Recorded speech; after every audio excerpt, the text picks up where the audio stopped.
I thank Senator Alexander for the recognition and for joining with Senator Blunt in this colloquy. And as I was listening to you talk, I thought back to what happened in my family Sunday night, and I want to start my remarks with that. My wife, Diane, and I went to my son, Kevin, and his wife, Catherine's house to cook out hamburgers on Sunday night. 3 of my 9 grandchildren were there: Elizabeth, Sarah, Catherine, and William.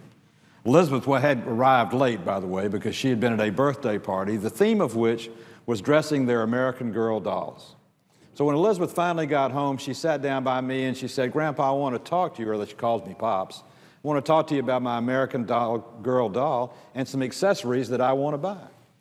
And so she went over with me how much money it would take to buy the accessories and how much money she made for her chores. And so we sat down and kind of budgeted how many chores it's going to take to make the amount of money she needs to buy the American Girl doll. Riding home that night, I commented to my wife, "You know, I just spent more time talking about budgeting and appropriating with my granddaughter than I've spent the entire year in the United States Senate." This morning, I was with Bud Peterson, the president of the Georgia Institute of Technology, and you can identify this as the former president of the University of Tennessee, and Senator Blunt, the former president of Southwest Baptist University. He was talking about how tuition hasn't really gone up that much, but the amount of state support to subsidize tuition has gone down, because the states are having to live within their means, having to have balanced budgets. They're having to cut. And I thought to myself, here we are in Washington, the leaders of the country, the people who should be setting the example, yet my state and my granddaughter are doing a better job than we are.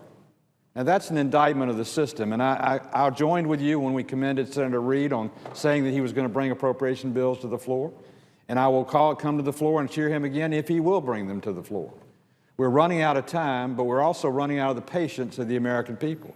And Senator Alexander's remarks about jobs, appropriations are all about jobs. Right now, we're operating for the 3rd year in a row under what's known as continuing resolutions. You know what that means? That means we're continuing to do things just as badly as we did the year before, because we're not facing the music. We're not prioritizing our expenditures. We're not talking about the appropriations of the American people and their tax dollars. Senator Murray was talking about taxes as one part of the equation. It's only one part. Spending is the other part of the equation. And you only address spending by taking up appropriation bills, by having debate, and by moving forward. Just by way of example, in my state's having a referendum in 2 weeks. A referendum on a $7.4 billion increase in sales tax dedicated for 10 years to roads and improvements in infrastructure, because our state needs it and the taxpayers are going to vote on it. President Obama just announced a couple of weeks ago a prioritization of the Port of Savannah in Georgia in terms of finishing the deepening and the widening of that project so the Panamax ships can come in. But if we're not doing appropriations bills on WRDA, we're not doing appropriation bills on the Corps of Engineers, we're not doing appropriation bills on highways, those jobs aren't going to come. Or we're going to not have the jobs and the velocity of investment that we need to have.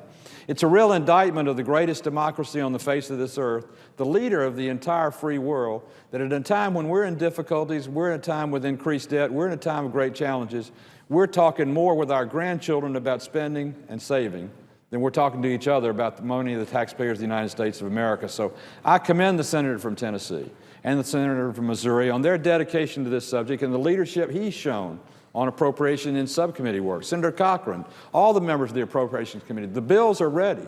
All it takes is for somebody to drop the flag and say, bring them to the floor. I hope Senator Reid will reconsider not bringing them to the floor and instead bring them to the floor. Let us talk about the American people's money. Let's talk about jobs. Let's talk about investment in the greatest country on the face of this earth. And I yield back to the senator from Tennessee. Well, I thank the senator.